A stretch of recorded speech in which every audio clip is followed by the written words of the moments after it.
साल हो गया, जिस 24 साल में जो आपको उम्मीद थी, जो अब तक की सरकारें आपके उम्मीद पर खरा नहीं उतरी। नमस्कार, मैं राजेश और आप देख रहे हैं नीति 365। भागीदारी पार्टी पी का झारखंड 2024 लोकसभा और विधानसभा चुनाव का बिगुल फूंका जा चुका है।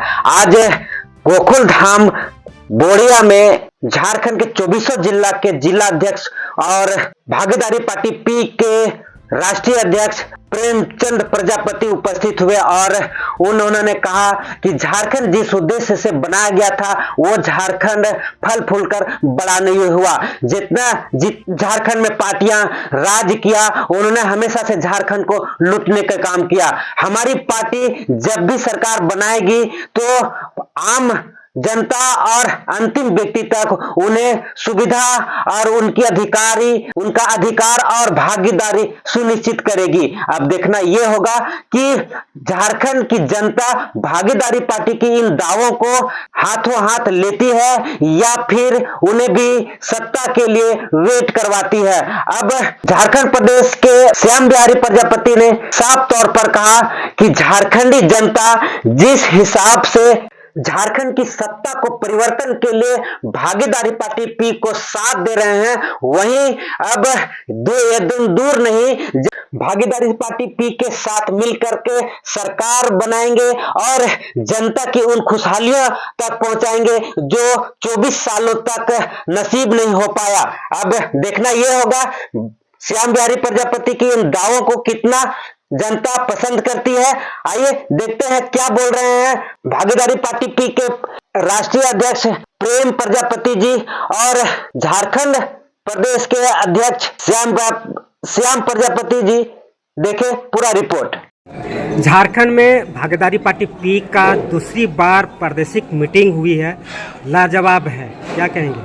देखिए, मिशन 2024 लोकसभा चुनाव भागीदारी पार्टी ने पूरे झारखंड में बिगुल फूंक दिया है और बहुत जल्द ही इस प्रदेश में परिवर्तन होने वाला है। और आज परिवर्तन होने वाला है, उसके संदर्भ में आपने देखा इस सभागार में पूरा सभागार भरा हुआ है।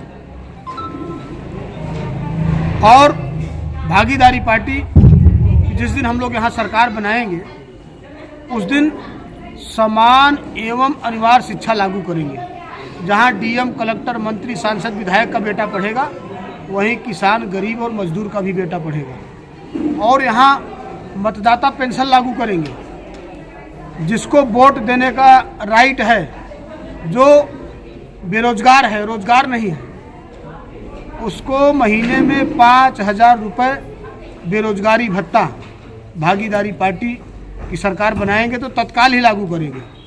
झारखंड में अभी भ्रष्टाचार का चरम सीमा पार हो चुकी है। राज्य की मुखिया रडार में है ईडी के। आपकी क्या मैनिफेस्टो होगी? देखिए, ईडी पर मैं कुछ बोलूँगा नहीं, क्योंकि ईडी का मामला जो है वो कानून से संबंधी है। जो इस देश में भ्रष्टाचार करेगा, बाबा साहब भीमराव अम्बेडकर जी ने उसको पकड़ने के लिए संविधान दिया है और संविधान के तहत जो यहाँ बड़े अधिकारी हैं वो उस पर कार्रवाई करेंगे।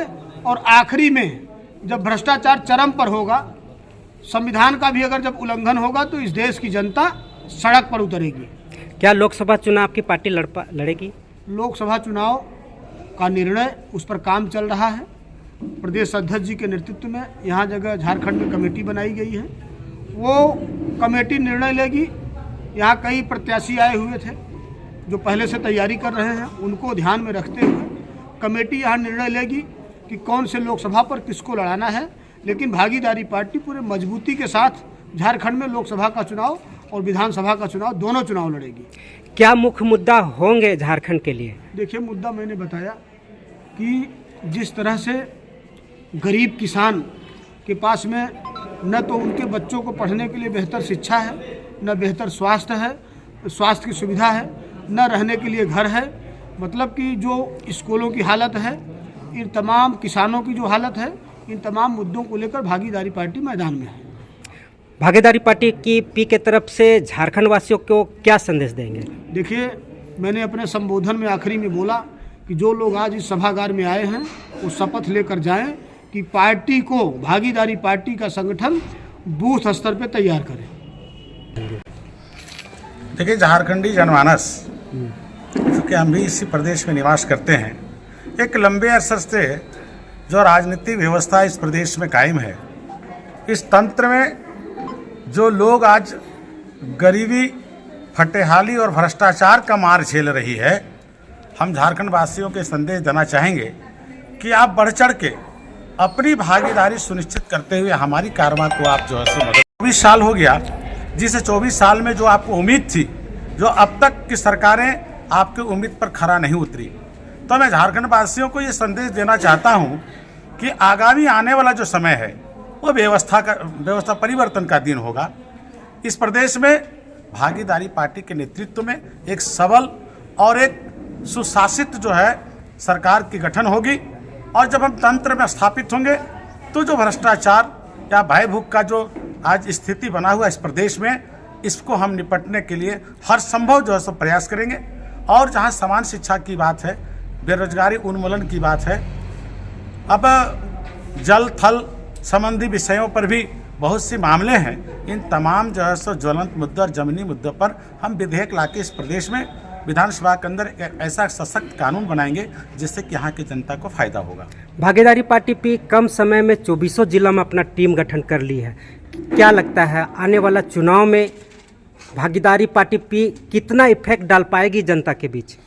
आज के कार्यक्रम से आप सब मीडिया बंधु के साथ साथ जो आम आवाम और जितने शासन प्रशासन के लोग आज इस कार्यक्रम में जो उपस्थित थे, आप लोग सब लोग देखे कि बहुत कम समय में भागीदारी पार्टी का गठन इसी हॉल में पिछले साल नवंबर माह में हुई थी, जब हम लोग 25 लोग थे।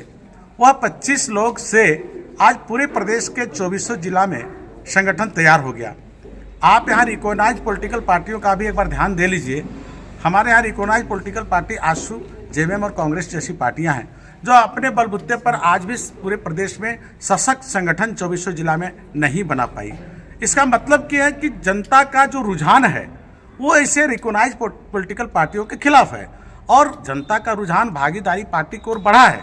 यदि नहीं बढ़ता तो इतना कम समय में 24 जिला में हम अपना सांगठनिक ढांचा खड़ा नहीं कर पाते। आपके राष्ट्रीय अध्यक्ष मुख्यमंत्री के रूप में आपको देख रहे हैं, कैसे देखते हैं आप? देखिए, ये तो आप अभी राष्ट्रीय अध्यक्ष जी के मुंह से ये सुने, और दल में कोई व्यक्ति सर्वोपरि नहीं होता है। दल में पार्टी का संगठन बड़ा होता है, और पार्टी के संगठन का बड़े होने के नाते राष्ट्रीय अध्यक्ष प्रमुख हैं, और इनके मुखार बिंदु से यदि हम जैसे प्रदेश अध्यक्ष का अगर मुख्यमंत्री का होना अगर घोषणा करके आज झारखंड प्रदेश में जब राष्ट्रीय अध्यक्ष जा रहे हैं, तो निश्चित ही रूप में हमको लगता है कि झारखंड प्रदेश में जो खून पसीना से हम लोगों ने संगठन बनाया है, 24 जिला में जब चुनाव होंगे, हमारे विधायक जीत के आएंगे, तो जब हम बहुमत में आएंगे तो लोगों का झुकाव मेरे तरफ बढ़ेगा, तो मुख्यमंत्री जरूर होंगे। इसमें दो मत कहाँ है। 2024 के लिए आपकी पार्टी भय भूख और भ्रष्टाचार से हमेशा लड़ती रही है। 2024 के चुनाव में मुख्य मैनिफेस्टो क्या रहेगा? देखिए, एक बात आपको बताते हैं, भय भूख भ्रष्टाचार की नारा तो भारतीय जनता पार्टी के लोग भी दिया करते थे, शुरू में ही इनका एजेंडा था। लेकिन आज अगर भ्रष्टाचार की बात कर ले तो झारखंड में देख लीजिए, बाबूलाल जी की सरकार रही, अर्जुन मुंडा की सरकार रही, इन तमाम सरकारों में रघुवर दास जी की सरकार रही। आप अपराध की कंडिका उठा के देख लीजिए। एज एक हाईकोर्ट का अधिवक्ता होने के नाते आप पूरे झारखंड के क्राइम चार्ट को उठा के देख लीजिए। 20 साल पहले जो क्राइम का रेशियो था, उससे 1000 गुना रेशियो क्राइम का, अपराध का बढ़ा है। तो भय तो खत्म हुआ नहीं, भय तो उससे ज़्यादा बढ़ गया। जहाँ तक भ्रष्टाचार की सवाल है, तो हमको लगता है कि चाहे जेएमएम की सरकार की कमांड सरकार मान लीजिए, जेएमएम कांग्रेस का या बीजेपी का, हमको लगता है बिहार के ज़माने में बल्कि हम लोग ठीक थे कि बिहार के ज़माने में जो डिप्टी कलेक्टर हुआ करते थे, डीएम हुआ करते थे, जब हम प्रखंड मुख्यालय या जिला मुख्यालय में जाते थे तो हमको दाखिल खारिज फ्री में हो जाता था। आज के ज़माने में तो ऑनलाइन कराने के नाम पर 1 डिसमिल प्रति डिसमिल 500 रुपये देना पड़ता है। आज के ज़माने में दाखिल खारिज के नाम पर 50,000 रुपये का सौदा होता है। और आपको भी बता दें कि जब तंत्र में भ्रष्टाचारी जो है सो मंत्रिमंडल स्थापित होगा, आप डिप्टी कलेक्टर का जो है ट्रांसफर और पोस्टिंग में आप जो है सो बतौर जो है एक मोटी रकम का जो है सो उगाही आप करेंगे। ठीक है, इसका कोई प्रमाण हमारे पास नहीं है, लेकिन हम वकील हैं, परिस्थिति जन्य साक्ष्य परिस्थिति जन्य साक्ष्य के आधार पर मुकदमा तय हो जाता है, ट्रायल होता है। हम ये मानते हैं कि जनता के मुखार बिंदु से जो भ्रष्टाचार का आवाज़ जो आम आवाम में है, इससे स्पष्ट होता है कि यहाँ के जो ब्यूरोक्रेसी में बैठे जो पदाधिकारी है निरंकुश हो गया। और अगर निरंकुश हुआ तो इसका सीधा कारण है कि जो मंत्रिमंडल में बैठे लोग हैं उनका कोई अंकुश नहीं है।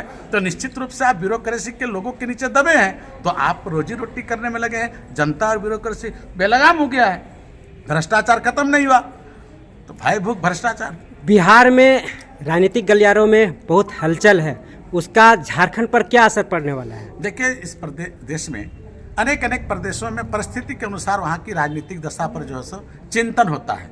हम समझते हैं कि बिहार में जो आज राजनीतिक स्थिति पैदा हुआ है, हमको लगता है कि वहाँ के जो राजनीति करने वाले राजनेता हैं वो जनता का हित का जो है सो कम ख्याल रख रहे हैं, अपना कुर्सी का हित का ज़्यादा ख्याल रख रहे हैं। क्योंकि कभी नीतीश जी भाजपा में हुआ करते थे, फिर टूट में आरजेडी से फिर भाजपा। तो हमको लगता है कि जनता के बीच में ये अपना कुर्सी का लड़ाई लड़ रहे हैं, जनता के हित का लड़ाई ये लड़ नहीं रहे हैं। इसको जनता भली भांति देख रही है और आने वाला दिन में अब जनता उसका हिसाब चुकाएगी लोग के साथ। भागीदारी पार्टी पी के लिए झारखंड वासियों को क्या कहेंगे? देखिए, भागीदारी पार्टी की ओर से झारखंड वासियों को हम सीधा संदेश देंगे कि ये 1 साल के संगठन अपने जवानी पर 2400 जिला में चढ़ गई। आने वाला दिन में हम तो अभी जिला और मंडल स्तर पर गए हैं, लेकिन साल भर आते आते हम पंचायत स्तर पर अपने संगठन जो सो को ले जाएंगे। और हमारे कार्यकर्ता निस्वार्थ होकर अपने घर का खाना खा के, हम चूँकि दारू मुर्गा की तो राजनीति करते नहीं। आज हमारे कार्यकर्ता जो हमारे मीटिंग में आए वो खुद के पैर से चल के आए, खुद के खर्चा से। तो जो आदमी अपने खुद के खर्चा से व्यवस्था परिवर्तन का लड़ाई लड़ेगा, समझिए कि राज्य में अच्छा शासन बनाने के लिए जो भागीदारी पार्टी को चलेगा। और हमारा तो सीधा संदेश ये है कि भागीदारी पार्टी मतलब हिस्सेदारी। तो एक लंबे साल से जो रिकॉग्नाइज पॉलिटिकल पार्टी के लोगों ने राजनीतिक अधिकार नहीं दिया, हम ऐसे वंचित और पिछड़े समाज के लोग जो लाइन में तो लगे रहे लेकिन दूसरे का झंडा ढोते रहे, दूसरे का डंडा जो है सो चलाते रहे, लेकिन जब अपना अधिकार मांगने गए तो उनको दरकिनार करता रहा। ऐसे दरकिनार किए हुए व्यक्ति जिनके अंदर राजनीतिक जज्बा है, पढ़ने का, लिखने का, बोलने का, विधेयक लाने का, हम ऐसे लोगों को टिकट देके इस विधानसभा के अंदर एक सशक्त जो है सो विधानमंडल का गठन करेंगे और हम ये जनता के लिए कारगर नीतियां बनाएंगे जिससे कि जनता खुशहाल हो जाएगी, इस राज्य का विकास होगा। यही संदेश हमारा है।